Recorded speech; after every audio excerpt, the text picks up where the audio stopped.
En restaurantes, cantinas y también en nuestras casas, todos los días se fríen millones de milanesas. Si a eso se suman las porciones de papas fritas correspondientes, la cantidad de aceite usado en frituras por día es inmensa. Un equipo de ingenieros del INTI se dedicó a generar combustible para motores con el aceite cuando ya es tóxico para nuestro organismo. Cuando hablamos de productos tóxicos, hablamos de acrilamidas y radicales libres, que son productos que se generan en una mala fritura. Estas toxinas pueden tener efectos muy nocivos en la salud, incluso son consideradas sustancias cancerígenas. Para prevenir estos problemas, el INTI desarrolló un programa denominado Buenas Prácticas de Fritura, destinado a restaurantes, hoteles y confiterías. Lo que tenemos que hacer en el proceso de fritura es lograr manejar bien el proceso y definir el punto final de uso de ese aceite. Estos aceites no son eternos. En algún momento los tengo que descartar. En cuanto al aceite, hicimos un trabajo de ver hasta qué momento el aceite funcionaba como tal para las frituras, para que llegue a la mesa en óptima calidad. Hicimos todo un trabajo hasta que, con la bromatóloga, hasta que llegamos a la conclusión que el aceite nuestro, que se cambia todos los jueves, duraba una semana. El INTI también orientó su trabajo hacia el consumo de aceite en el hogar, donde muchas veces se cometen algunos errores.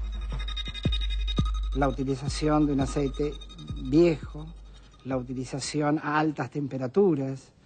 Hago la fritura, me distraigo y veo que el aceite está humeando, por lo tanto ese aceite se ha deteriorado muy fuertemente. Entonces hay que tener ciertos cuidados.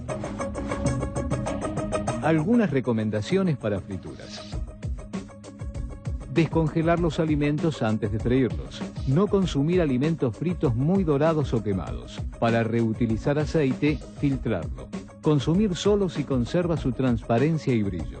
Por ejemplo, en algún momento tratar de secar el alimento, según lo que sea, si son papas, antes de ponerlo en la fritura, porque la cantidad de agua que le estoy poniendo, que entra en contacto con la fritura, me deteriora el aceite, me acelera la descomposición de este aceite.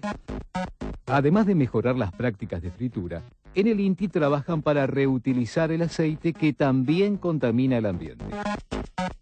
En primer lugar, contamina el agua. El efecto que logra en el agua es el aceite se deposita en la superficie del agua, impida que pase la luz, el agua no se oxigena y empieza a crear microorganismos, algas que terminan contaminándola. En muchos hogares, como en muchos comercios que no tienen conciencia y tiran el aceite vegetal al suelo, el aceite vegetal impermeabiliza las napas, o lo tiran a los pozos ciegos, y al llegar al pozo ciego, el aceite termina impermeabilizando las paredes y hace que los pozos se llenen y que ya dejen de absorber agua. Estos aceites, a partir del momento que se dejan de usar en la fritura, se convierte en un AVU, aceite vegetal usado. Este aceite vegetal usado no se puede usar más como aceite, por lo tanto hay que reprocesarlo, mediante tratamientos químicos hay que procesarlo para reutilizar en productos de uso industrial. Para recolectar y reutilizar el aceite usado, el INTI creó un convenio con la empresa RBA. Comenzamos a trabajar con ellos, se diseñó un camión recolector y a partir de ese camión recolector estamos trabajando con distintos municipios. En Bariloche vamos a empezar un programa piloto con 400 establecimientos, restaurantes, bares y hoteles, por ejemplo, para armar todo este circuito de capacitación de los cocineros de ese hotel o de ese lugar de comidas, la recolección del aceite y el procesamiento de ese aceite. El aceite usado puede aprovecharse en muchas aplicaciones. En la industria oleoquímica es un producto que puede perfectamente sustituir a un aceite crudo virgen o un aceite refinado. Uno de los usos más comunes y más sencillos es convertirlo en biodiesel, en un combustible renovable. En muchos casos nos asombra cómo un motor puede andar con aceite vegetal. La realidad es que el motor diésel fue diseñado y desarrollado para andar con un aceite vegetal. Lo importante del aceite vegetal usado es que sea recolectado y que no vuelva al consumo humano. Un objetivo a futuro es extender a los municipios este programa de manejo de aceites usados. En la provincia de Buenos Aires estamos trabajando en la zona costera, que en la época turística es de gran demanda de este tipo de productos. Por ejemplo, el puerto de Mar del Plata tiene, la fritura es el principal método de cocción. También en el Gran Buenos Aires, en Ituzaingó, en Tigre, que son localidades que empiezan a convocarnos a la empresa y a nosotros, tratando de que este programa de buenas prácticas de fritura y buenas prácticas de manejo de estos ABUs, de estos aceites vegetales usados, empezar a implementarlo en la mayor parte de las localidades del país.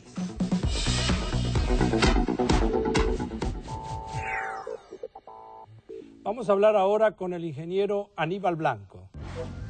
Hoy nos visita Aníbal Blanco, ingeniero nuclear por la Universidad Nacional de Cuyo.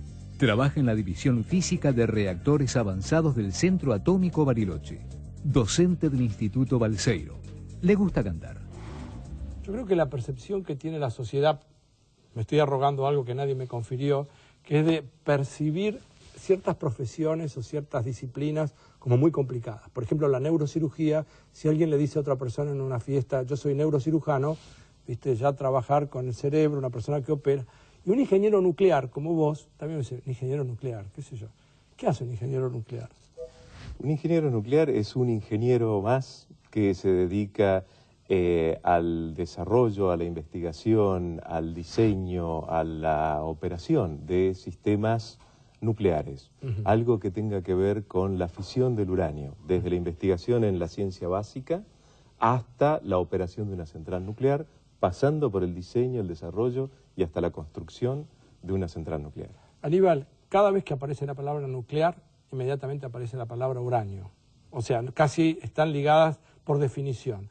¿Por qué no me explicás brevemente por qué hace falta que haya uranio y por qué el uranio no puede ser reemplazado por otro o hay otro, más allá de las distintas variedades o radioisótopos del uranio? Pero me refiero, ¿por qué el uranio?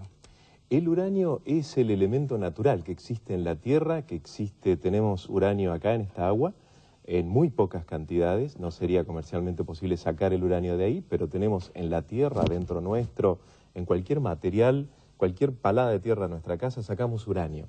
El uranio es el isótopo natural más pesado de la Tierra, no hay otro más pesado que ese. ¿Qué quiere decir isótopo? Es el elemento natural más pesado que existe.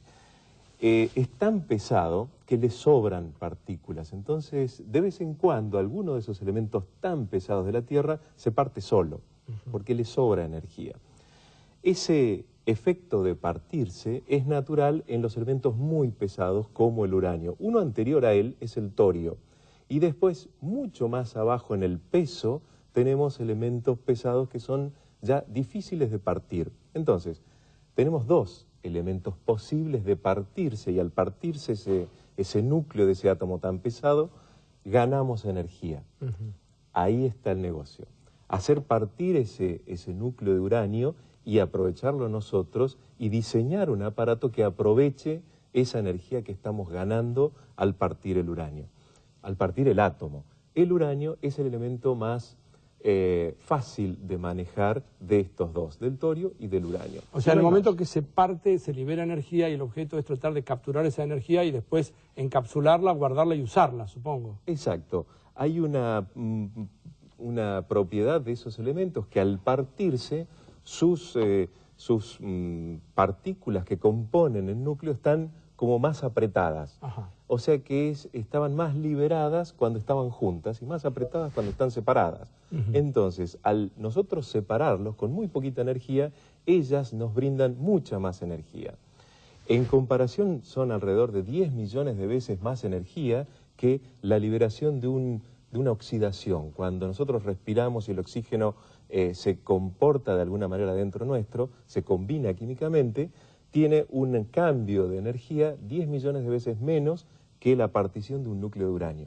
Ahí está la diferencia y la ganancia en tratar de aprender cómo aprovechar esa energía. Y ahí viene todo el estudio de la energía nuclear. ¿Y nosotros cómo estamos al respecto? Porque en realidad antes de hacerte esta pregunta debería preguntarte lo siguiente. Un país que tiene uranio tiene posibilidades naturales, efectivamente, de generar energía nuclear. Si vos no tenés uranio, tenés que importarlo. ¿La Argentina tiene uranio? Es decir, el uranio habló como vos dijiste, el uranio está en todas partes, pero digo, un uranio utilizable para generar energía. ¿Tenemos nosotros? Los lugares donde se concentra el uranio por alguna propiedad de la Tierra, sí, geológica, sí, son las minas de uranio. ¿Tenemos nosotros? Tenemos muchas. Ajá. Tenemos muchos lugares en muchas provincias de nuestro país donde hay una buena concentración de uranio y donde, bueno, ha habido lugares de producción de uranio en la Argentina. El uranio, como dije, está en todo el mundo y hay algunos lugares que son grandes productores de uranio: Rusia, Canadá, Estados Unidos, Australia. Argentina es uno de los probables productores de uranio a gran escala del mundo. Hay otros países que en vez de uranio tienen el otro elemento, que es el torio, como Brasil y la India, que tienen enormes cantidades de torio. Pero un país que tenga el elemento no quiere decir que lo sepa utilizar. Y ahí viene la historia de la ciencia y la tecnología nuclear en nuestro país. No solo cumplimos 200 años como país independiente, sino también 60 años cumple nuestra Comisión Nacional de Energía Atómica. Es decir, 60 años de el saber manejar este material. Ahora, Aníbal, el hecho de que la Argentina, como otros países, tenga uranio, pero la Argentina sí sabe qué hacer con el uranio. Exacto. ¿Qué es lo que sabemos hacer nosotros que otros países que tienen no saben hacer? Desde la exploración, extracción, proceso, porque el mineral el mineral tiene de todo, no solo uranio, sino todos los materiales mezclados. O sea, hay que limpiarlo. Hay que limpiarlo, hay que extraer solamente el uranio, que es el útil, a través de combinaciones químicas, para atraer ese mineral en alguna forma utilizable en los siguientes procesos de la fabricación del combustible nuclear, que va a ir a parar a las centrales nucleares. Y Argentina es uno de los pocos países que domina todo el ciclo nuclear. Desde la extracción del mineral de uranio, tenemos uranio, sabemos extraerlo, sabemos procesarlo, sabemos limpiarlo, sabemos limpiar otros metales para hacer las vainas que van a ser las cajas donde se aloja el mineral de uranio, y esas cajas metálicas en general son las que se introducen dentro de una central nuclear, que además Argentina sabe hacerlas. Sabe construir centrales pequeñas, aquellos reactores de investigación donde las energías involucradas son muy pequeñas, pero hemos vendido reactores a varios países del mundo y estamos en proceso de desarrollar un reactor de los grandes que producen la energía eléctrica que nos alumbra a gran escala, uno nuevo argentino, el reactor CAREM. Así que en unos próximos años más vamos a tener la posibilidad de construir, fabricar nuestros propios reactores de todo tipo. Y por último, la extracción del elemento que sale, el combustible que se quema dentro de una instalación nuclear, sabemos cómo procesarlo y mantenerlo, y todo el camino del uso del material del uranio en forma segura, porque lo hacemos nosotros. Hacemos una pausa aquí en Científicos Industria Argentina. Estamos conversando con el ingeniero nuclear Aníbal Blanco. Ya volvemos. En instantes, seguimos conversando sobre los usos pacíficos de la energía nuclear y asistimos al nacimiento de un grupo de pichones. No te lo pierdas.